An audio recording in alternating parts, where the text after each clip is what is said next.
ਵਾਹਿਗੁਰੂ ਜੀ ਕਾ ਖਾਲਸਾ ਵਾਹਿਗੁਰੂ ਜੀ ਕੀ ਫਤਿਹ। ਆਓ ਗੁਰਬਾਣੀ ਸਿੱਖੀਏ ਦੀ 27ਵੀਂ ਕਿਸ਼ਤ ਵਿੱਚ ਸਾਰਿਆਂ ਦਾ ਨਿੱਘਾ ਸਵਾਗਤ ਹੈ। ਇਸ ਵੀਡੀਓ ਵਿੱਚ ਅਸੀਂ ਡਰ ਦੀ ਵਿਚਾਰ ਕਰਾਂਗੇ।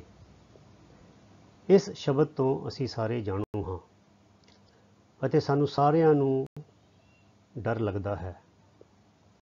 ਸਭ ਤੋਂ ਵੱਡਾ ਡਰ ਤੇ ਮੌਤ ਦਾ ਹੈ। ਨਾਲ ਦੇ ਨਾਲ ਸਾਨੂੰ ਇਹ ਵੀ ਡਰ ਲੱਗਦਾ ਹੈ ਕਿ ਜਿਹੜੇ ਮੇਰੇ ਸਨੇਹੀ ਹਨ, ਜਿਨ੍ਹਾਂ ਦੇ ਨਾਲ ਮੈਨੂੰ ਬੜਾ ਮੋਹ ਹੈ, ਚਾਹੇ ਉਹ ਮੇਰੇ ਮਾਤਾ ਪਿਤਾ ਹਨ, ਚਾਹੇ ਮੇਰੇ ਭੈਣ ਭਰਾ ਹਨ, ਧੀਆਂ ਪੁੱਤ ਹਨ, ਕਿਤੇ ਉਹਨਾਂ ਨੂੰ ਕੁਛ ਨਾ ਹੋ ਜਾਏ, ਉਹਨਾਂ ਤੋਂ ਮੇਰਾ ਵਿਛੋੜਾ ਨਾ ਹੋ ਜਾਏ। ਫਿਰ ਜਿਹੜੀ ਮੇਰੀ ਜਵਾਨੀ ਹੈ, ਇਹਦਾ ਜੋ ਰੰਗ ਰੂਪ ਹੈ, ਇਹਦੀ ਜੋ ਤਾਕਤ ਹੈ, ਇਹ ਨਾ ਖੁੱਸ ਜਾਏ। ਜੋ ਮੇਰੀ ਸਮਾਜ ਵਿੱਚ ਇੱਜ਼ਤ ਹੈ, ਵਾਵਾ ਹੈ, ਕਿਤੇ ਉਹਨੂੰ ਖੋਰਾ ਨਾ ਲੱਗ ਜਾਏ। ਜਦੋਂ ਮੈਂ ਬੁੱਢਾ ਹੋ ਜਾਵਾਂਗਾ, ਮੇਰੀ ਸੇਵਾ ਕੌਣ ਕਰੇਗਾ? ਮੇਰੇ ਤੇ ਕੋਈ ਬੱਚਾ ਹੀ ਨਹੀਂ ਹੈਗਾ, ਜਾਂ ਮੇਰੇ ਬੱਚੇ ਤੇ ਬਾਹਰ ਸੈੱਟ ਹਨ, ਮੇਰਾ ਕੀ ਬਣੇਗਾ? ਇਹ ਵੀ ਬੜਾ ਵੱਡਾ ਡਰ ਹੈ। ਨੌਕਰੀ ਖੁੱਸ ਜਾਣ ਦਾ ਡਰ ਹੈ। ਅੱਜ ਰੋਟੀ ਮਿਲਦੀ ਹੈ, ਕੱਲ੍ਹ ਰੋਟੀ ਨਹੀਂ ਮਿਲੇਗੀ, ਇਹਦਾ ਕੀ ਬਣੇਗਾ? ਜਿਹੜਾ ਮੈਂ ਇੰਨਾ ਪਸਾਰਾ ਕੀਤਾ ਹੈ, ਇੰਨੇ ਖੇਤ ਖਰੀਦੇ ਹਨ, ਇੰਨੇ ਪਲਾਟ ਖਰੀਦੇ ਹਨ, ਇੰਨੀਆਂ ਕੋਠੀਆਂ ਬਣੀਆਂ, ਇੰਨਾ ਪੈਸਾ ਜੋੜਿਆ, ਹੁਣ ਮੌਤ ਨੇੜੇ ਆਉਂਦੇ ਦੇਖ ਇਹ ਸਭ ਖੁੱਸ ਜਾਣ ਦਾ ਵੀ ਡਰ ਬਹੁਤ ਸਤਾਉਂਦਾ ਹੈ। ਕੋਈ ਬਿਮਾਰੀ ਨਾ ਲੱਗ ਜਾਏ, ਕੋਈ ਸੱਟ ਫੇਟ ਨਾ ਲੱਗ ਜਾਏ, ਉਹ ਦੁੱਖ ਜਿਹੜਾ ਹੈ ਉਹਦੇ ਬਾਰੇ ਸੋਚ ਕੇ ਵੀ ਡਰ ਲੱਗਦਾ ਹੈ। ਤੇ ਜਿਹੜੇ ਪਦਾਰਥਕ ਸੁੱਖ ਆਰਾਮ ਨੇ, ਜਿਨ੍ਹਾਂ ਦਾ ਮੇਰਾ ਸਰੀਰ ਆਦੀ ਹੋ ਗਿਆ ਹੈ, ਉਹ ਰਹਿਣ ਨਾ ਰਹਿਣ, ਤੇ ਜਦੋਂ ਨਹੀਂ ਰਹਿਣਗੇ ਤੇ ਮੈਂ ਕਿਵੇਂ ਰਵਾਂਗਾ, ਮੈਂ ਕਿਵੇਂ ਜ਼ਿੰਦਗੀ ਗੁਜ਼ਾਰਾਂਗਾ? ਇਹ ਵੀ ਇੱਕ ਬੜਾ ਵੱਡਾ ਡਰ ਹੈ। ਤੇ ਜੇ ਮੈਂ ਕਿਸੇ ਇਹੋ ਜਿਹੇ ਦੇਸ਼ ਵਿੱਚ ਰਹਿਣਾ ਜਿੱਥੇ ਅਫਸਰਸ਼ਾਹੀ ਜਾਂ ਸਰਕਾਰ ਜਾਂ ਪੁਲਿਸ ਉਹਦਾ ਤੰਤਰ ਪੱਖਪਾਤੀ ਹੈ, ਤੇ ਇਹ ਵੀ ਡਰ ਸਤਾਉਂਦਾ ਹੈ ਕਿ ਮੇਰੇ ਤੇ ਕੋਈ ਕੇਸ ਨਾ ਪਾ ਦਿੱਤਾ ਜਾਵੇ, ਮੈਨੂੰ ਜੇਲ੍ਹ ਵਿੱਚ ਨਾ ਸੁੱਟ ਦਿੱਤਾ ਜਾਵੇ। ਸੋ ਸਾਧ ਸੰਗਤ ਜੀ, ਇਸ ਤਰ੍ਹਾਂ ਦੇ ਅਨੇਕਾਂ ਡਰ ਮੈਂ ਆਪ ਜੀ ਅੱਗੇ ਥੋੜ੍ਹੇ ਜਿਹੇ ਉਦਾਹਰਣ ਹੀ ਰੱਖੇ ਹਨ। ਐਸੇ ਦੁਨਿਆਵੀ ਡਰ ਹਨ ਜੋ ਸਾਨੂੰ ਸਾਰਿਆਂ ਨੂੰ ਹਰ ਵੇਲੇ ਉੱਠਦੇ ਬੈਠਦੇ ਸੌਂਦੇ ਜਾਗਦੇ ਸਾਨੂੰ ਸਤਾਉਂਦੇ ਰਹਿੰਦੇ ਹਨ। ਆਓ ਦੇਖੀਏ ਗੁਰਬਾਣੀ ਰਾਹੀਂ ਸਾਨੂੰ ਡਰ ਦੇ ਰਾਹੀਂ ਕਿਹੜਾ ਗਿਆਨ ਗੁਰੂ ਸਾਹਿਬ ਬਖਸ਼ਦੇ ਹਨ।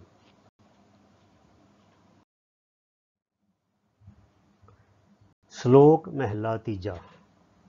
ਭੈ ਵਿੱਚ ਸਭ ਆਕਾਰ ਹੈ, ਨਿਰਭਉ ਹਰ ਜਿਉ ਸੋਏ। ਅਰਥਾਤ ਜਿੰਨਾ ਵੀ ਆਕਾਰ ਹੈ, ਜਿੰਨੀ ਵੀ ਰਚਨਾ ਹੈ, ਇਹ ਸਾਰੀ ਡਰ ਦੇ ਅਧੀਨ ਹੈ। ਪਰ ਇਸ ਰਚਨਾ ਨੂੰ ਬਣਾਉਣ ਵਾਲਾ ਵਾਹਿਗੁਰੂ ਹਰੀ ਆਪ ਨਿਰਭਉ ਹੈ, ਉਹਦੇ ਤੇ ਕੋਈ ਡਰ ਨਹੀਂ ਆਪਣਾ ਅਸਰ ਪਾ ਸਕਦਾ। ਸਤਿਗੁਰ ਸੇਵਿਆ ਹਰ ਮਨ ਵਸੈ, ਤਿੱਥੈ ਭਉ ਕਦੇ ਨਾ ਹੋਏ। ਜੇ ਸਤਿਗੁਰੂ ਦੀ ਬਾਣੀ ਦੇ ਅਨੁਸਾਰ ਆਪਣਾ ਜੀਵਨ ਗੁਜ਼ਾਰੀਏ, ਸਤਿਗੁਰੂ ਦੀ ਸੇਵਾ ਦਾ ਮਤਲਬ ਹੈ ਸਤਿਗੁਰੂ ਦੇ ਦੱਸੇ ਹੋਏ ਮਾਰਗ ਤੇ ਚੱਲਣਾ। ਇਹਦੇ ਨਾਲ ਹਰੀ ਪਰਮਾਤਮਾ ਜੋ ਨਿਰਭਉ ਹੈ ਮਨ ਵਿੱਚ ਵਸ ਜਾਂਦਾ ਹੈ। ਤੇ ਜਦੋਂ ਹਰੀ ਪਰਮਾਤਮਾ ਮਨ ਵਿੱਚ ਵਸ ਜਾਂਦਾ ਹੈ, ਫਿਰ ਉੱਥੇ ਡਰ ਦਾ ਕੀ ਕੰਮ? ਤਿੱਥੈ ਭਉ ਕਦੇ ਨਾ ਹੋਏ। ਫਿਰ ਉਸ ਹਿਰਦੇ ਵਿੱਚੋਂ ਕਦੇ ਵੀ ਕੋਈ ਡਰ ਉਪਜਦਾ ਹੀ ਨਹੀਂ। ਦੁਸ਼ਮਨ ਦੁੱਖ ਤਿਸਨੋ ਨੇੜ ਨਾ ਆਵੈ, ਉਹ ਨਾ ਸਕੈ ਕੋਏ। ਉਹਦੇ ਨੇੜੇ ਕੋਈ ਵੈਰੀ ਢੁਕ ਨਹੀਂ ਸਕਦਾ, ਤੇ ਕੋਈ ਦੁੱਖ ਉਹਦੇ ਤੇ ਆਪਣਾ ਪ੍ਰਭਾਵ ਨਹੀਂ ਪਾ ਸਕਦਾ। ਉਹ ਦਾ ਅਰਥ ਹੁੰਦਾ ਹੈ ਆਪਣਾ ਪ੍ਰਭਾਵ ਪਾਉਣਾ, ਡਰਾਉਣਾ। ਗੁਰਮੁਖ ਮਨ ਵਿਚਾਰਿਆ, ਜੋ ਤਿਸ ਭਾਵੈ ਸੋ ਹੋਏ। ਇਸ ਤਰ੍ਹਾਂ ਜਿਹੜੇ ਮਨੁੱਖ ਸਤਿਗੁਰੂ ਦੀ ਸੇਵਾ ਵਿੱਚ ਜੁੜਦੇ ਹਨ, ਉਹ ਗੁਰਮੁਖ ਬਣਦੇ ਹਨ। ਗੁਰੂ ਦੇ ਸਨਮੁਖ ਹੋ ਕੇ ਗੁਰੂ ਦੀ ਬਾਣੀ ਨੂੰ ਪੜ੍ਹ ਵਿਚਾਰ ਕੇ ਉਹ ਫਿਰ ਆਪਣੇ ਮਨ ਦੇ ਵਿੱਚ ਇਸ ਵਿਚਾਰ ਨੂੰ ਦ੍ਰਿੜ ਕਰ ਲੈਂਦੇ ਹਨ ਕਿ ਜੋ ਤਿਸ ਭਾਵੈ ਸੋ ਹੋਏ। ਜੋ ਅਕਾਲ ਪੁਰਖ ਨੂੰ ਚੰਗਾ ਲੱਗਦਾ ਹੈ ਉਹੀ ਹੁੰਦਾ ਹੈ, ਜੋ ਪਰਮਾਤਮਾ ਨੂੰ ਭਾਉਂਦਾ ਹੈ ਉਹੀ ਹੁੰਦਾ ਹੈ। ਨਾਨਕ ਆਪੇ ਹੀ ਪਤ ਰਖਸੀ, ਕਾਰਜ ਸਵਾਰੇ ਸੋਏ। ਤੇ ਹੇ ਨਾਨਕ, ਜਿਹੜੇ ਗੁਰਮੁਖ ਹੁੰਦੇ ਨੇ, ਉਹਨਾਂ ਦਾ ਸਿਦਕ, ਉਹਨਾਂ ਦਾ ਵਿਸ਼ਵਾਸ ਇੰਨਾ ਪੱਕਾ ਹੋ ਜਾਂਦਾ ਹੈ ਤੇ ਉਹ ਇਸ ਤਰ੍ਹਾਂ ਕਹਿੰਦੇ ਹਨ ਕਿ ਵਾਹਿਗੁਰੂ ਆਪ ਹੀ ਉਹਨਾਂ ਦੇ ਸਾਰੇ ਕਾਰਜ ਸਵਾਰਨ ਵਾਲਾ ਹੈ, ਤੇ ਵਾਹਿਗੁਰੂ ਆਪ ਹੀ ਉਹਨਾਂ ਦੀ ਇੱਜ਼ਤ ਵੀ ਰੱਖੇਗਾ। पौड़ी। हर इक्को करता इक, इक्को दीवान हर, हर एक से दा है अमर, इक्को हर चित धर, हर तिस बिन कोई नाहि, डर भ्रम भौ दूर कर, हर तिसै नू सालाह, जे तुद रखै बाहर घर, हर जिसनू होए दयाल, सो हर जप भौ बिखम तर। एक वाहिगुरु आप है, करता भी ਉਹੀ ਹੈ ਤੇ ਉਹਦੀ ਕਚਹਿਰੀ ਵੀ ਇੱਕ ਹੈ। ਇੱਕੋ ਦੀਵਾਨ ਦਾ ਅਰਥ ਹੈ ਕਚਹਿਰੀ। ਹਰ ਇੱਕ ਸੇ ਦਾ ਹੈ ਅਮਰ, ਅਮਰ ਦਾ ਅਰਥ ਹੈ ਹੁਕਮ ਕਾਨੂੰਨ। ਸਾਰੀ ਖਲਕਤ ਵਿੱਚ ਉਸ ਵਾਹਿਗੁਰੂ ਦਾ ਹੀ ਹੁਕਮ ਚੱਲ ਰਿਹਾ ਹੈ। ਇਸ ਕਰਕੇ ਇੱਕੋ ਹਰ ਚਿਤ ਧਰ, ਆਪਣੇ ਚਿੱਤ ਵਿੱਚ, ਆਪਣੇ ਹਿਰਦੇ ਵਿੱਚ ਸਿਰਫ ਇੱਕ ਅਕਾਲ ਪੁਰਖ ਵਾਹਿਗੁਰੂ ਨੂੰ ਹੀ ਥਾਂ ਦੇ। ਹਰ ਤਿਸ ਬਿਨ ਕੋਏ ਨਾ ਹੈ, ਉਸ ਅਕਾਲ ਪੁਰਖ ਤੋਂ ਬਿਨਾਂ ਹੋਰ ਦੂਜੀ ਕੋਈ ਸ਼ੈ ਨਹੀਂ। ਇਸ ਕਰਕੇ ਡਰ ਭਰਮ ਭਉ ਦੂਰ ਕਰ, ਆਪਣੇ ਸਾਰੇ ਡਰ, ਆਪਣੇ ਸਾਰੇ ਭਰਮ, ਆਪਣੀ ਸਾਰੀ ਭਟਕਣਾ, ਆਪਣੇ ਸਾਰੇ ਭੈ ਦੂਰ ਕਰ ਦੇ। ਹਰ ਤਿਸੈ ਨੂੰ ਸਾਲਾਹ, ਸਿਰਫ ਉਹਦੀ ਸਿਫਤ ਸਲਾਹ ਕਰ। ਜੇ ਤੁਧ ਰੱਖੈ ਬਾਹਰ ਕਰ, ਜੋ ਤੈਨੂੰ ਘਰ ਅੰਦਰ ਵੀ ਅਤੇ ਘਰ ਤੋਂ ਬਾਹਰ ਵੀ ਤੇਰੀ ਰੱਖਿਆ ਕਰਨ ਵਾਲਾ ਹੈ। ਬਸ ਇੱਥੇ ਹੀ ਅਸੀਂ ਗਲਤੀ ਖਾਂਦੇ ਹਾਂ। ਅਸੀਂ ਉਸ ਦੀ ਸਿਫਤ ਸਲਾਹ ਨਹੀਂ ਕਰਦੇ। ਅਸੀਂ ਆਪਣੇ ਵੱਡੇ ਵਡੇਰਿਆਂ ਦੀ, ਜਿਹੜੇ ਕੋਈ ਸਮਾਜ ਵਿੱਚ ਕੋਈ ਅਮੀਰ ਹੈਗਾ ਉਹਦੀ ਸਿਫਤ ਸਲਾਹ ਕਰਦੇ ਹਾਂ। ਜੇ ਕੋਈ ਸਰਕਾਰੀ ਅਫਸਰ ਹੈ ਉਹਦੀ ਚਮਚਾਗਿਰੀ ਕਰਦੇ ਹਾਂ। ਜੇ ਕੋਈ ਮੰਤਰੀ ਹੈਗਾ, ਕੋਈ ਸਰਪੰਚ ਹੈਗਾ, ਕੋਈ MLA ਹੈਗਾ, ਕੋਈ MP ਹੈਗਾ, ਉਹਦੇ ਆਲੇ ਦੁਆਲੇ ਉਹਦੇ ਨੇੜੇ ਹੋਣ ਦੀ ਕੋਸ਼ਿਸ਼ ਕਰਦੇ ਹਾਂ। ਉਹਦੇ ਨਾਲ ਉਹਦੀ ਫੋਟੋ ਖਿਚਾਉਣ ਦੀ ਕੋਸ਼ਿਸ਼ ਕਰਦੇ ਹਾਂ। ਫਿਰ ਉਹ ਫੋਟੋ ਆਪਣੇ ਘਰ ਵਿੱਚ ਲਾਉਂਦੇ ਹਾਂ, ਦੂਜਿਆਂ ਨੂੰ ਦੱਸਣ ਲਈ, ਦੇਖੋ ਭਾਈ ਮੇਰੀ ਇਹਦੇ ਨਾਲ ਬੜੀ ਜਾਣ ਪਛਾਣ ਹੈ, ਇਹ ਫਲਾਣੇ ਮੰਤਰੀ ਨੂੰ ਮੈਂ ਜਾਣਦਾ ਹਾਂ। ਬਸ ਇਹੀ ਗੱਲ ਹੈ।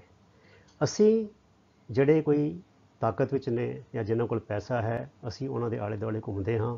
ਇਸੇ ਕਰਕੇ ਸਾਡੇ ਡਰ ਦੂਰ ਨਹੀਂ ਹੁੰਦੇ। ਜਦੋਂ ਅਸੀਂ ਦੁਨੀਆ ਦੀ ਚਮਚਾਗਿਰੀ ਛੱਡ ਕੇ, ਦੁਨੀਆ ਦੀ ਚਾਪਲੂਸੀ ਛੱਡ ਕੇ ਇੱਕ ਵਾਹਿਗੁਰੂ ਦੇ ਗੁਣਗਾਨ ਗਾਣੇ ਸ਼ੁਰੂ ਕਰ ਦੇਵਾਂਗੇ ਤੇ ਸਾਡੇ ਸਾਰੇ ਡਰ ਦੂਰ ਹੋ ਜਾਣਗੇ। ਹਰ ਜਿਸਨੂੰ ਹੋਏ ਦਿਆਲ, ਸੋ ਹਰ ਜਪ ਭਉ ਬਿਖਮ ਧਰ। ਬਿਖਮ ਦਾ ਅਰਥ ਹੈ ਔਖਾ।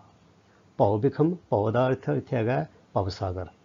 ਜਿਸ 'ਤੇ ਵਾਹਿਗੁਰੂ ਆਪ ਬਖਸ਼ਿਸ਼ ਕਰਦਾ ਹੈ, ਉਹਨੂੰ ਫਿਰ ਵਾਹਿਗੁਰੂ ਆਪਣਾ ਨਾਮ ਜਪਾ ਕੇ ਉਹ ਫਿਰ ਨਾਮ ਜਪਦੇ ਨੇ ਅਤੇ ਇਸ ਬਿਖਮ ਸਾਗਰ ਤੋਂ, ਭਵ ਸਾਗਰ ਤੋਂ ਤਰ ਜਾਂਦੇ ਨੇ। ਪਰ ਵਾਹਿਗੁਰੂ ਕਿਸ ਤਰ੍ਹਾਂ ਕਰਦਾ ਹੈ? ਵਾਹਿਗੁਰੂ ਇਹੋ ਜਿਹੇ ਬੰਦਿਆਂ ਨੂੰ ਗੁਰੂ ਦੀ ਬਾਣੀ ਦੇ ਨਾਲ ਜੋੜਦਾ ਹੈ, ਗੁਰਮੁਖਾਂ ਦੇ ਨਾਲ ਉਹਨਾਂ ਦਾ ਸਬੱਬ ਬਣਾਉਂਦਾ ਹੈ ਅਤੇ ਫਿਰ ਉਹ ਗੁਰਮੁਖਾਂ ਤੋਂ ਪ੍ਰੇਰਿਤ ਹੋ ਕੇ ਉਹ ਫਿਰ ਬਾਣੀ ਪੜ੍ਹਨਾ ਸ਼ੁਰੂ ਕਰਦੇ ਨੇ, ਬਾਣੀ ਨੂੰ ਵਿਚਾਰਨਾ ਸ਼ੁਰੂ ਕਰਦੇ ਨੇ ਅਤੇ ਉਹਨਾਂ ਦੀ ਜੋ ਸੋਚ ਹੈ, ਉਹਨਾਂ ਦਾ ਨਜ਼ਰੀਆ ਹੈ, ਉਹਦੇ ਵਿੱਚ ਫਿਰ ਬਦਲਾਅ ਆ ਜਾਂਦਾ ਹੈ। ਪੌੜੀ। ਹਰ ਅੰਦਰ ਬਾਹਰ ਇੱਕ ਤੂੰ, ਤੂੰ ਜਾਣੇ ਭੇਤ। ਹੇ ਵਾਹਿਗੁਰੂ, ਸਾਡੇ ਜੀਵਾਂ ਦੇ ਅੰਦਰ ਵੀ ਅਤੇ ਬਾਹਰ ਦਿਸਦੀ ਰਚਨਾ ਵਿੱਚ ਵੀ ਤੂੰ ਆਪ ਹੀ ਹੈ। ਤੂੰ ਜਾਣੇ ਭੇਤ, ਤੂੰ ਸਾਡੇ ਸਾਰਿਆਂ ਦੇ ਦਿਲਾਂ ਦੀ ਅੰਦਰਲੀ ਗੱਲ ਨੂੰ ਚੰਗੀ ਤਰ੍ਹਾਂ ਜਾਣਦਾ ਹੈ। ਜੋ ਕੀਚੈ ਸੋ ਹਰ ਜਾਣਦਾ, ਮੇਰੇ ਮਨ ਹਰ ਚੇਤ। ਅਸੀਂ ਜੋ ਕੁਝ ਵੀ ਕਰਦੇ ਹਾਂ, ਜੋ ਕੁਝ ਵੀ ਚਿਤਵਦੇ ਹਾਂ, ਜਿਹੜੀਆਂ ਸਕੀਮਾਂ ਘੜਦੇ ਹਾਂ, ਚਾਹੇ ਉਹ ਅਸੀਂ ਕਿਸੇ ਦੀ ਸੇਵਾ ਕਰਨ ਲਈ ਵਿਉਂਤਬੰਦੀ ਕਰ ਰਹੇ ਹਾਂ ਜਾਂ ਕਿਸੇ ਦੀ ਨੁਕਸਾਨ ਕਰਨ ਲਈ ਕਰ ਰਹੇ ਹਾਂ, ਚਾਹੇ ਛਲ ਕਪਟ, ਕੁਛ ਵੀ ਹੈ, ਉਹ ਵਾਹਿਗੁਰੂ ਸਭ ਕੁਝ ਜਾਣਦਾ ਹੈ। ਇਸ ਕਰਕੇ ਹੇ ਮੇਰੇ ਮਨ, ਤੂੰ ਉਸ ਵਾਹਿਗੁਰੂ ਨੂੰ ਚੇਤੇ ਕਰ ਜੋ ਅੰਤਰਜਾਮੀ ਹੈ। ਸੋ ਡਰੈ ਜੇ ਪਾਪ ਕਮਾਉਂਦਾ, ਡਰੇ ਤੇ ਉਹ ਜੋ ਪਾਪ ਕਮਾਉਂਦਾ ਹੈ। ਧਰਮੀ ਵਿਕਸੇਤ, ਜਿਹੜੇ ਮਨੁੱਖ ਧਰਮੀ ਹੁੰਦੇ ਨੇ, ਜਿਨ੍ਹਾਂ ਦੇ ਮਨਾਂ 'ਚ ਦਇਆ ਹੁੰਦੀ ਹੈ, ਜਿਹੜੇ ਸਮਦਰਸੀ ਹੁੰਦੇ ਨੇ, ਜਿਹੜੇ ਸਾਰੀ ਖਲਕਤ ਨੂੰ ਇੱਕ ਕਰਕੇ ਜਾਣਦੇ ਨੇ, ਜਿਨ੍ਹਾਂ ਦੇ ਮਨ ਵਿੱਚ ਕੋਈ ਮੰਦੀ ਭਾਵਨਾ ਨਹੀਂ ਹੁੰਦੀ, ਜੋ ਸਰਬਤ ਦਾ ਭਲਾ ਮੰਗਦੇ ਨੇ, ਉਹ ਵਿਕਸੇਤ, ਉਹ ਹਮੇਸ਼ਾ ਖਿੜੇ ਮੱਥੇ ਰਹਿੰਦੇ ਨੇ। ਉਹਨਾਂ ਨੂੰ ਕੋਈ ਡਰ ਸਤਾ ਨਹੀਂ ਸਕਦਾ, ਕਿਉਂਕਿ ਉਹਨਾਂ ਨੇ ਕੋਈ ਬੁਰਾ ਕੰਮ ਕੀਤਾ ਹੀ ਨਹੀਂ ਹੁੰਦਾ ਅਤੇ ਉਹ ਕਾਹਦੇ ਲਈ ਡਰਨ। ਸੋ ਗੁਰੂ ਸਾਹਿਬ ਕਹਿੰਦੇ ਨੇ, ਡਰਨ ਤੇ ਉਹ ਜਿਹੜੇ ਪਾਪ ਕਮਾਉਂਦੇ ਹਨ। ਅਤੇ ਕਹਿੰਦੇ ਨੇ, ਤੂੰ ਸੱਚਾ ਆਪ ਨਿਆਉ ਸੱਚ। ਹੇ ਵਾਹਿਗੁਰੂ ਜੀ, ਤੁਸੀਂ ਆਪ ਵੀ ਸੱਚੇ ਹੋ ਅਤੇ ਤੁਹਾਡਾ ਨਿਆਉ ਵੀ ਸੱਚਾ ਹੈ। ਤਾਂ ਡਰੀਏ ਕੇਤ, ਫਿਰ ਸਾਨੂੰ ਕਾਹਦਾ ਡਰ? ਸਾਨੂੰ ਤੁਹਾਡੇ 'ਤੇ ਪੂਰਨ ਭਰੋਸਾ ਹੈ, ਕਿਉਂਕਿ ਤੁਸੀਂ ਨਿਰਭਉ ਹੋ ਅਤੇ ਨਿਰਵੈਰ ਵੀ ਹੋ। ਤੁਸੀਂ ਕਿਸੇ ਨਾਲ ਪੱਖਪਾਤ ਨਹੀਂ ਕਰਦੇ। ਤੁਹਾਡੇ ਹਿਰਦੇ ਵਿੱਚ, ਤੁਹਾਡੇ ਮਨ ਵਿੱਚ, ਤੁਹਾਡੀ ਨਜ਼ਰਾਂ ਵਿੱਚ ਸਾਰੀ ਖਲਕਤ ਇੱਕੋ ਹੀ ਹੈ। ਤੁਹਾਡੇ ਮਨਾਂ ਵਿੱਚ ਕਿਸੇ ਦੇ ਪ੍ਰਤੀ ਜਾਤ ਪਾਤ ਦਾ, ਰੰਗ ਦਾ, ਨਸਲ ਦਾ, ਦੇਸ਼ ਦਾ ਜਾਂ ਅਮੀਰੀ ਗਰੀਬੀ ਦਾ, ਪੜ੍ਹੇ ਅਨਪੜ੍ਹੇ ਦਾ ਕੋਈ ਭੇਦਭਾਵ ਨਹੀਂ ਹੈਗਾ, ਕੋਈ ਵਿਚਾਰ ਨਹੀਂ ਹੈਗਾ। ਜਿਵੇਂ ਇੱਕ ਮਾਂ ਆਪਣੇ ਸਾਰੇ ਬੱਚਿਆਂ ਨੂੰ ਬਰਾਬਰ ਪਿਆਰ ਕਰਦੀ ਹੈ, ਤੁਸੀਂ ਤੇ ਉਸ ਮਾਂ ਤੋਂ ਵੀ ਉੱਚੇ ਉੱਠ ਕੇ ਸਾਰੀ ਖਲਕਤ ਨੂੰ ਇੱਕੋ ਜਿਹਾ ਪਿਆਰ ਕਰਦੇ ਹੋ। ਸੋ ਤੁਸੀਂ ਆਪ ਸੱਚੇ ਹੋ, ਤੁਹਾਡਾ ਨਿਆਂ ਸੱਚਾ ਹੈ। ਇਸ ਕਰਕੇ ਅਸੀਂ ਕਾਹਦੇ ਲਈ ਡਰੀਏ? ਜਿਨ੍ਹਾਂ ਨਾਨਕ ਸੱਚ ਪਛਾਣਿਆ ਸੇ ਸੱਚ ਰਲੇ। ਤੇ ਹੈ ਨਾਨਕ, ਜਿਹੜੇ ਇਹੋ ਜਿਹੇ ਸੱਚੇ ਪਰਮਾਤਮਾ ਨੂੰ ਪਛਾਣ ਲੈਂਦੇ ਹਨ, ਉਹਨਾਂ ਦੇ ਨਾਲ, ਵਾਹਿਗੁਰੂ ਦੇ ਨਾਲ ਉਹਨਾਂ ਦੀ ਸਾਂਝ ਬਣ ਜਾਂਦੀ ਹੈ, ਉਹ ਫਿਰ ਉਸ ਪਰਮਾਤਮਾ ਦਾ ਰੂਪ ਹੀ ਬਣ ਜਾਂਦੇ ਹਨ। ਸੇ ਸੱਚ ਰਲੇਤ, ਉਹ ਸੱਚ ਦੇ ਵਿੱਚ ਰਲ ਜਾਂਦੇ ਹਨ। ਭੈ ਪੰਜਨ ਪ੍ਰਭ ਮਨ ਨਾ ਬਸਾਹੀ, ਡਰਪਤ ਡਰਪਤ ਜਨਮ ਬਹੁਤ ਜਾਹੀ। ਭੈ ਮੈਨੇ ਡਰ, ਪੰਜਨ ਮੈਨੇ ਨਾਸ ਕਰਨਾ। ਭੈ ਪੰਜਨ ਅਰਥਾਤ ਡਰ ਨੂੰ ਨਾਸ ਕਰਨ ਵਾਲਾ। ਜਿਹੜੇ ਮਨੁੱਖ ਡਰਾਂ ਦੇ ਨਾਸ ਕਰਨ ਵਾਲੇ ਪਰਮਾਤਮਾ ਨੂੰ ਆਪਣੇ ਮਨ ਵਿੱਚ ਨਹੀਂ ਵਸਾਉਂਦੇ, ਸਿਮਰਨ ਨਹੀਂ ਕਰਦੇ, ਬਾਣੀ ਨਹੀਂ ਪੜ੍ਹਦੇ, ਉਹ ਫਿਰ ਕੀ ਹੁੰਦਾ ਹੈ? ਡਰਪਤ ਡਰਪਤ ਜਨਮ ਬਹੁਤ ਜਾਹੀ। ਉਹਨਾਂ ਦੇ ਬਹੁਤੇ ਜਨਮ, ਈਵਨ ਇਹ ਸਾਰਾ ਜਨਮ ਜਿਹੜਾ ਮਨੁੱਖਾ ਜਨਮ ਹੈ, ਉਹ ਡਰਦੇ ਡਰਦੇ ਗੁਜ਼ਰ ਜਾਂਦਾ ਹੈ। ਬਚਪਨ ਵੀ ਡਰਦੇ ਡਰਦੇ ਗੁਜ਼ਰ ਗਿਆ, ਜਵਾਨੀ ਵੀ ਡਰਦੇ ਡਰਦੇ ਗੁਜ਼ਰ ਗਈ, ਬੁਢਾਪਾ ਵੀ ਡਰਦੇ ਡਰਦੇ ਗੁਜ਼ਰ ਗਿਆ, ਅਤੇ ਡਰਦੇ ਡਰਦੇ ਹੀ ਉਹ ਮਰ ਜਾਂਦੇ ਨੇ। ਅਤੇ ਜਿਹੜੀ ਸਰੀਰਕ ਮੌਤ ਹੈ, ਉਸ ਤੋਂ ਪਹਿਲੇ ਉਹ ਹਜ਼ਾਰਾਂ ਕਰੋੜੋਂ ਵਾਰ ਰੋਜ਼ ਮਰਦੇ ਨੇ। ਕੌਣ? ਜਿਹੜੇ ਭੈ ਪੰਜਨ ਪ੍ਰਭ ਮਨ ਨਾ ਬਸਾਹੀ। ਜਿਹੜੇ ਅਕਾਲ ਪੁਰਖ ਨੂੰ ਆਪਣੇ ਹਿਰਦੇ 'ਚ ਨਹੀਂ ਵਸਾਉਂਦੇ, ਉਹਨਾਂ ਦਾ ਜੀਵਨ ਸਾਰਾ ਡਰਦਿਆਂ ਡਰਦਿਆਂ ਹੀ ਗੁਜ਼ਰਦਾ ਹੈ। ਜਿਨ ਅਕਥ ਕਹਾਇਆ, ਅਕਥ ਦਾ ਅਰਥ ਹੈ ਜਿਹਦੇ ਸਾਰੇ ਗੁਣ ਕਥੇ ਨਹੀਂ ਜਾ ਸਕਦੇ, ਜੋ ਕਥਨਾਂ ਤੋਂ ਪਰੇ ਹੈ, ਅਰਥਾਤ ਅਕਾਲ ਪੁਰਖ ਵਾਹਿਗੁਰੂ ਇੰਨਾ ਬੇਅੰਤ ਹੈ, ਉਹ 'ਚ ਇੰਨੇ ਗੁਣ ਨੇ, ਖਿਮਾ ਕਰਨਾ ਜੀ, ਉਹਦੇ ਸਾਰੇ ਗੁਣ ਦੱਸੇ ਨਹੀਂ ਜਾ ਸਕਦੇ। ਕਹਿੰਦੇ ਜਿਹਨਾਂ ਭਾਗਾਂ ਵਾਲਿਆਂ ਨੇ ਉਸ ਅਕਥ ਪਰਮਾਤਮਾ ਦੇ ਗੁਣ ਗਾਏ, ਗੁਣ ਕਹੇ ਅਤੇ ਗੁਣ ਕਹਾਏ, ਦੂਜਿਆਂ ਨੂੰ ਕਹਿਣ ਲਈ ਪ੍ਰੇਰਿਆ। ਅਪਿਓ ਪਿਆਇਆ, ਅਪਿਓ ਦਾ ਅਰਥ ਹੈ ਅੰਮ੍ਰਿਤ, ਅਤੇ ਜਿਨ੍ਹਾਂ ਨੇ ਨਾਮ ਰੂਪੀ ਅੰਮ੍ਰਿਤ ਗੁਣ ਗਾ ਗਾ ਕੇ ਪੀਤਾ ਅਤੇ ਦੂਜਿਆਂ ਨੂੰ ਪਿਆਇਆ। ਅੰਨ ਭੈ ਵਿਸਰੇ, ਅੰਨ ਦਾ ਮਤਲਬ ਇਹ ਹੋਰ, ਭੈ ਦਾ ਅਰਥ ਹੈ ਡਰ, ਵਿਸਰੇ ਮੈਨੇ ਭੁੱਲ ਗਏ, ਅਰਥਾਤ ਉਹਨਾਂ ਦੇ ਜੀਵਨ ਵਿੱਚੋਂ ਫਿਰ ਹੋਰ ਸਾਰੇ ਡਰ ਉੱਡ ਪੁੱਡ ਜਾਂਦੇ ਨੇ, ਭੁੱਲ ਜਾਂਦੇ ਨੇ, ਦੂਰ ਹੋ ਜਾਂਦੇ ਨੇ। ਅਤੇ ਨਾਮ ਸਮਾਇਆ, ਅਤੇ ਉਹ ਜਿਹੜੇ ਨੇ ਫਿਰ ਨਾਮ ਦੇ ਵਿੱਚ ਲੀਨ ਹੋ ਜਾਂਦੇ ਨੇ। ਤੋ ਇਸ ਤਰ੍ਹਾਂ ਕਹਿੰਦੇ ਨੇ, ਕਿਆ ਡਰੀਏ? ਅਸੀਂ ਕਾਹਦੇ ਲਈ ਡਰੀਏ? ਕਾਹਦਾ ਡਰ? ਡਰ ਡਰੇ ਸਮਾਨਾ।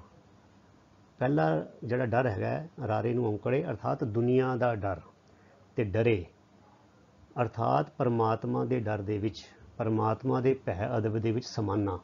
ਦੁਨੀਆ ਦਾ ਡਰ ਜਿਹੜਾ ਹੈ, ਉਹ ਇੱਕ ਅਕਾਲ ਪੁਰਖ ਦੇ ਭੈ ਅਦਬ ਦੇ ਵਿੱਚ, ਪਰਮਾਤਮਾ ਦੇ ਨਿਰਮਲ ਡਰ ਦੇ ਵਿੱਚ ਸਮਾ ਜਾਂਦਾ ਹੈ, ਲੀਨ ਹੋ ਜਾਂਦਾ ਹੈ, ਲੁਪਤ ਹੋ ਜਾਂਦਾ ਹੈ, ਬਿਲਕੁਲ ਗਾਇਬ ਹੋ ਜਾਂਦਾ ਹੈ। ਪੂਰੇ ਗੁਰ ਕੈ ਸ਼ਬਦ ਪਛਾਨਾ। ਪਰ ਇਹ ਜਿਹੜੀ ਜੀਵਨ ਸ਼ੈਲੀ ਹੈ, ਇਹ ਕਿਸ ਤਰ੍ਹਾਂ ਇਹਦੀ ਪਛਾਣ ਹੁੰਦੀ ਹੈ? ਇਸ ਦੀ ਪਛਾਣ ਗੁਰੂ ਦੇ ਸ਼ਬਦ ਵਿੱਚ ਜੁੜ ਕੇ ਹੀ ਹੁੰਦੀ ਹੈ। ਜਿਹੜੇ ਭਾਗਾਂ ਵਾਲੇ ਗੁਰੂ ਦੇ ਸ਼ਬਦ ਨੂੰ ਪੜ੍ਹਦੇ ਨੇ, ਵਿਚਾਰਦੇ ਨੇ, ਕੰਠ ਕਰਦੇ ਨੇ, ਗਾਉਂਦੇ ਨੇ, ਉਹ ਫਿਰ ਅਕਥ ਕਹਾਉਂਦੇ ਨੇ, ਅਪਿਓ ਪਿਆਉਂਦੇ ਨੇ, ਉਹਨਾਂ ਦੇ ਸਾਰੇ ਡਰ ਦੂਰ ਹੋ ਜਾਂਦੇ ਨੇ, ਅਤੇ ਉਹਨਾਂ ਦੇ ਸਾਰੇ ਡਰ ਜਿਹੜੇ ਨੇ ਉਹ ਪਰਮਾਤਮਾ ਦੇ ਨਿਰਮਲ ਡਰ ਵਿੱਚ ਲੀਨ ਹੋ ਜਾਂਦੇ ਨੇ, ਅਤੇ ਉਹ ਦੁਨੀਆ ਵਿੱਚ ਬੇਪਰਵਾਹ ਹੋ ਕੇ, ਨਿਸ਼ਚਿੰਤ ਹੋ ਕੇ, ਨਿਡਰ ਹੋ ਕੇ ਆਪਣੀ ਜ਼ਿੰਦਗੀ ਗੁਜ਼ਾਰਦੇ ਨੇ। ਇਤਿਹਾਸ ਵਿੱਚੋਂ ਸਾਡੇ ਕੋਲ ਬੇਅੰਤ ਮਿਸਾਲਾਂ ਹਨ, ਕਿਵੇਂ ਛੋਟੇ ਸਾਹਿਬਜ਼ਾਦੇ ਡਰੇ ਨਹੀਂ। ਭਾਈ ਮਤੀ ਦਾਸ ਜੀ, ਭਾਈ ਸਤੀ ਦਾਸ ਜੀ, ਭਾਈ ਮਣੀ ਸਿੰਘ ਜੀ, ਭਾਈ ਸੁਬੇਗ ਸਿੰਘ ਜੀ, ਭਾਈ ਸ਼ਹਬਾਜ਼ ਸਿੰਘ ਜੀ, ਛੋਟਾ ਘੱਲੂਘਾਰਾ, ਵੱਡਾ ਘੱਲੂਘਾਰਾ, ਇਤਿਹਾਸ ਭਰਿਆ ਪਿਆ ਹੈ ਇਹੋ ਜਿਹੇ ਨਾਮ ਰਤਿਆਂ ਦੇ ਨਾਲ। ਉਹਨਾਂ ਨੇ ਇਹੋ ਜਿਹੇ ਕਰਤੱਵ ਨਿਰਭੈਤਾ ਵਾਲੇ ਕਿਵੇਂ ਦਿਖਾ ਦਿੱਤੇ? ਕਿਉਂਕਿ ਉਹ ਸਾਰੇ ਗੁਰਬਾਣੀ ਦੇ ਨਾਲ ਜੁੜੇ ਹੋਏ ਸੀ, ਉਹ ਗੁਰਮੁਖਾਂ ਦੀ ਸੰਗਤ ਕਰਦੇ ਸੀ, ਬਾਣੀ ਪੜ੍ਹਦੇ ਸੀ, ਬਾਣੀ ਵਿਚਾਰਦੇ ਸੀ। ਆਓ ਅਸੀਂ ਵੀ ਅਕਾਲ ਪੁਰਖ ਵਾਹਿਗੁਰੂ ਦੇ ਚਰਨਾਂ 'ਚ ਅਰਦਾਸ ਕਰੀਏ ਕਿ ਵਾਹਿਗੁਰੂ ਸਾਨੂੰ ਵੀ ਇਹੋ ਜਿਹੀ ਸੁਮਤ ਬਖਸ਼ੇ, ਜਿਸ ਸੁਮਤ ਰਾਹੀਂ ਅਸੀਂ ਬਾਣੀ ਨੂੰ ਪੜ੍ਹ ਸਕੀਏ, ਵਿਚਾਰ ਸਕੀਏ, ਬਾਣੀ ਨੂੰ ਆਪਣੇ ਜੀਵਨ ਦਾ ਅੰਗ ਬਣਾ ਸਕੀਏ, ਤਾਂ ਕਿ ਸਾਡੇ ਜੀਵਨ ਵਿੱਚੋਂ ਵੀ ਇਹ ਜਿਹੜੇ ਨਿਰਮੂਲ ਬੇਲੋੜੇ ਡਰ ਨੇ ਉਹ ਦੂਰ ਹੋ ਸਕਣ, ਅਤੇ ਆਪਣੀ ਜ਼ਿੰਦਗੀ ਅਸੀਂ ਵਧੀਆ ਨਿਸ਼ਚਿੰਤ ਹੋ ਕੇ ਚੜ੍ਹਦੀ ਕਲਾ ਵਿੱਚ ਗੁਜ਼ਾਰ ਸਕੀਏ। ਸੋ ਇੰਨੀ ਬੇਨਤੀ ਪ੍ਰਵਾਨ ਕਰਨੀਆਂ ਜੀ। ਭੁੱਲਾਂ ਚੁੱਕਾਂ ਦੀ ਖਿਮਾ। ਆਪ ਸਾਰਿਆਂ ਦਾ ਬਹੁਤ ਬਹੁਤ ਧੰਨਵਾਦ। ਵਾਹਿਗੁਰੂ ਜੀ ਕਾ ਖਾਲਸਾ, ਵਾਹਿਗੁਰੂ ਜੀ ਕੀ ਫਤਿਹ।